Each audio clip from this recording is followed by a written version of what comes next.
determinado. E há tempo para todo o propósito debaixo do céu. Pode passar. Há tempo de nascer e tempo de morrer. Tempo de plantar e tempo de arrancar. O que se plantou. Amém? Um texto bem base, bem reflexivo, né? Já começamos bem, porque há tempo para todas as coisas, né? Assim como lá em Filipenses fala, né? Não andemos ansiosos, aqui diz, há tempo para todas as coisas. Né? E o que eu quero tratar nessa noite é a questão do quê? De muitas das vezes, como filho mandão, nós queremos mandar nosso pai, fazer o que a gente quer, seguir os nossos próprios caminhos e os nossos próprios propósitos. Um exemplo disso é Jó. Muitas pessoas veem Jó como um homem de muita fé, de muita perseverança, que passou uma provação muito grande, mas um ponto que nem tantas pessoas veem é o meio do processo de Jó, que é o quê? Que Jó reclama com Deus, que Jó ele vem não enfrentando, mas reclamando e toda hora, como eu posso dizer, murmurando sobre o porquê da situação dele e do porquê ele está passando a provação dele. O primeiro texto eu quero pedir para que vocês abram em Jó 21.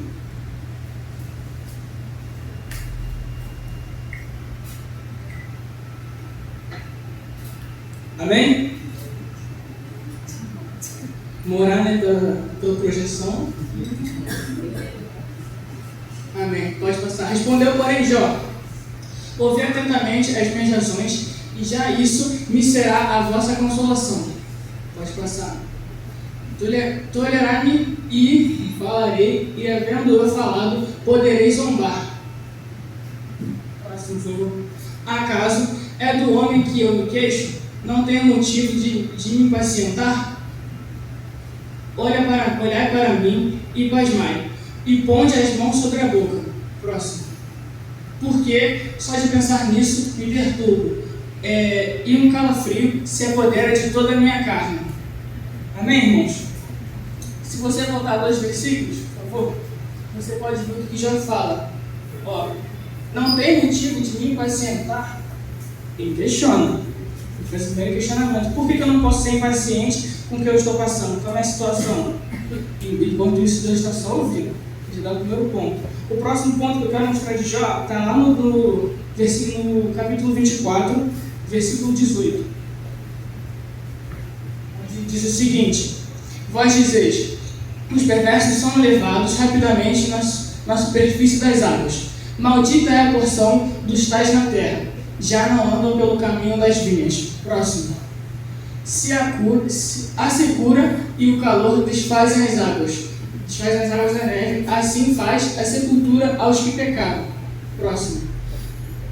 A mãe se esquecerá deles, os vermes os comerão constantemente, e nunca mais haverá lembrança deles. Como a árvore será quebrado um injusto. Próximo. Agora eu peço que vocês leiam junto comigo, porque é um nota muito importante. Aquele que devora a estéril, que não tem filhos, que não faz bem a viúva. Não, pelo contrário, Deus, por sua força, prolonga os dias dos valentes. Vence eles de pé, quando desprezavam da vida. Vamos continuar, volta lá, pode voltar. Ele lhes dá descanso, e nisso se estribam os olhos de Deus que estão nos caminhos deles. Vamos ler, galera. Próximo. São exaltados por breve tempo, depois passam, colhidos como todos os mais, são cortados como as pontas das espigas. Amém. Podemos ver aqui nessa passagem que Jó, ele menciona uma passagem que diz que os perversos, né, Deus ele destrói os perversos, eles não têm produtividade nenhuma, prosperidade nenhuma. Porém, Jó menciona essa passagem, mas logo em seguida ele o quê? Ele reclama. Por quê? Porque na realidade não é isso que ele vê. Ele vê que todos os perversos eles têm uma profissão boa, eles têm uma vida boa, né? Eles têm uma vida de luxo muitas das vezes, eles fazem o mal, praticam o mal, mas mesmo assim permanecem de pé e fazendo as suas maldades diariamente. E como ele diz, Deus está com os olhos na vida deles e não faz nada. Jó reclama, né? E se você olhar com o olho humano, você pode pensar, mas já está certo, né? Ele está reclamando de algo que supostamente seria mentira. Deus fala que não vai dar certo as pessoas ruins, os pecadores, os perversos, mas na realidade está dando certo para eles. Então veremos. No capítulo 29, podemos ver uma mais bruta ainda.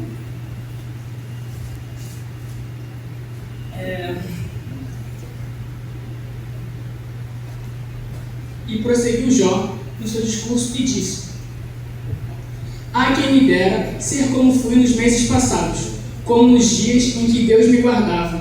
Essa é forte, gente. "Quando fazia resplandecer a sua lâmpada sobre a minha cabeça, quando eu, guiado por sua luz, caminhava pelas trevas. Como fui nos dias do meu vigor, quando a amizade de Deus estava sobre a minha tenda." Amém. Esse aqui, eu achei uma parte muito forte. Por quê? Porque se você se atentar no que já está falando, ele está dizendo que Deus já não é mais amigo dele. Ele está dizendo que Deus abandonou ele, tirou a luz da vida dele, já não é mais, já não tem mais Deus como amigo. E meus irmãos, se vocês sabem, não ter Deus como amigo é uma coisa muito terrível. Ainda mais quando você profere isso, quando você que diz que Deus já não mais é seu amigo, quando você pensa que Deus já te abandonou, Deus te esqueceu, como que não? Quando se você vê, é apenas escamas nos olhos de Jó, onde ele não consegue ver o propósito de Deus, o que Deus quer fazer na vida dele. Ele vai, reclama, fala dos perversos, fala que Deus já não é mais amigo dele. Isso é uma coisa terrível. E para finalizar a reclamação de Jó, vamos entrar no capítulo 30, versículo 11, por favor. Do 11 ao 22. "Porque Deus afrouxou a corda do meu arco e me oprimiu, pelo que sacudiram de si o freio perante o meu rosto. À direita se levanta uma súcia, e me empurra, e contra mim prepara o seu caminho de destruição. Arruinam a minha vereda, promovem a minha calamidade, gente para quem já não há socorro. Vêm contra mim como por uma grande brecha, e se revolvem avante entre as ruínas. Sobrevieram-me pavores, como pelo vento é varrida a minha honra, como nuvens passou a minha felicidade. Agora, dentro de mim, se me derrama a alma. Os dias da aflição se apoderaram de mim. A noite me varruma os ossos e os desloca, e não descansa o mal que me rói. Pela grande violência do meu mal, esta desfigurada na minha veste, mal que me cinge como a gola de minha túnica. Deus, tu me lançastes na lama, e me tornei semelhante ao pó e à cinza. Clamo a ti, e não me respondes. Estou em pé, mas apenas olhas para mim. Tu fostes cruel comigo, com a força da tua mão, tu me combates. Levantas-me sobre o vento e me fazes cavalgá-lo. Dissolves-me no estrondo da tempestade." Irmãos, mais um momento aqui que Jó reclama. E reclama pior ainda, porque ele fala que não só Deus não é mais amigo dele, mas como agora Deus é um inimigo, porque ele está combatendo Jó. Se você vê, por que me combates? Ele pergunta que Deus está combatendo ele. E, meus irmãos, já é ruim. Vamos botar aqui, já é ruim não ser amigo de Deus. Agora, ser inimigo, já piora, já vai para baixo de zero. Mas Jó, nesse momento, estava como falei, as escamas em seus olhos, não estava vendo o que estava acontecendo de verdade. Mas aí, nesse momento, Deus já cessa, já passa a fazer o que ele deveria falar. No caso, ele faz a vontade de Jó, que seria o quê? Deus repreende Jó. Se a gente for ver no capítulo 38, aliás, perdão. Vamos ver Jó capítulo 38.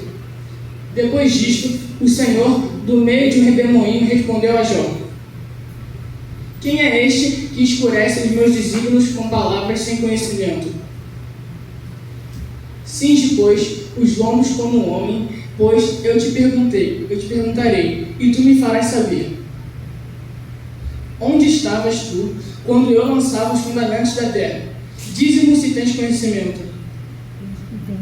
Quem lhe pôs as medidas, se é que o sabes? Ou quem estendeu sobre ela o cordel? Sobre que estão fundadas as suas bases? Ou quem lhe assentou a pedra angular? quando as estrelas da alva, juntas, alegremente cantavam e rejubilavam todos os filhos de Deus? Ou quem encerrou o mar com portas quando irrompeu da madre? Quando eu lhe pus as nuvens por vestidura e a escuridão por fraldas? Quando eu lhe tracei os limites e lhe pus os ferrolhos e portas? E disse: até aqui virás, e não mais adiante, e aqui se quebrará o orgulho das tuas ondas. Acaso, desde que começaram os teus dias, deste ordem à madrugada, ou fizeste a alva saber o seu lugar, para que se apegasse às orlas da terra, e desta fossem os perversos sacudidos? A terra se modela como o barro debaixo do selo, e tudo se apresenta como vestidos. Dos perversos se desvia a sua luz, e o braço levantado para ferir se quebranta. Amém. Podemos ver que Jó começa reclamando, começa a pensar que Deus não é mais amigo, que Deus está combatendo, pensa que Deus já o abandonou, e ele vai resmungando, até o ponto em que Deus, já com sua grande misericórdia, já cessa e para de ignorar e passa a ouvir Jó, e ainda lhe pergunta, porque se Jó pensava que estava com tanta razão, Deus fez a vontade de Jó e lhe perguntou: se tu sabes tanto, então me responde. E Deus vai e faz não só do 38, mas vai até o capítulo 40, de Deus repreendendo Jó, né? E não só com Jó, mas também assim na nossa vida, né? Muitas das vezes, eu particularmente, eu gostaria que Deus tratasse assim comigo, porque muitas das vezes eu quero alguma coisa, fico clamando por Deus por alguma coisa, e muitas das vezes eu penso: por que Deus não está fazendo isso comigo, quando não é o propósito de Deus? Às vezes a gente pode pensar também em questão de propósito. A gente quer aprender, entrar para o ministério, por exemplo, de louvor, virar evangelista, quando muitas das vezes não é esse o propósito que Deus quer, não é esse o que Deus quer, né? Porque às vezes a gente pode tentar na força do nosso braço, mas não vai dar certo. Não vai dar certo por quê? Não é o que Deus quer. Temos que seguir, sempre procurar, sempre pedir a vontade de Deus e seguir o que Deus quer, e não tentar na força do nosso braço, né? Porque vamos lá em Romanos 9, versículo 19, ele vai dizer, né? Tu, porém, me dirás: de quem se queixa ele ainda? Pois quem jamais resistiu à sua vontade? Próximo. Quem és tu, ó homem, para discutires com Deus? Porventura, pode o objeto perguntar a quem o fez: por que me fizeste assim? Não podemos, irmãos. Não podemos perguntar para Deus, assim como já estava fazendo, resmungando, reclamando, tentando mandar em Deus, assim como o filho mandou. Não podemos questionar a Deus como se nós tivéssemos o poder de questionar a Ele, porque a gente pode tentar, mas Deus ainda vai nos repreender e vai te repreender de maneira santa, porque Deus vai estar certo. A gente às vezes sempre olha com um olhar humano, com um olhar baixo, mas Deus vê muito à frente, vê muito acima da gente, sabe o que é certo para nós. Amém. E esse texto, ele também dá uma comparação de como é esse homem. Lá em Isaías, no capítulo 45, versículo 9.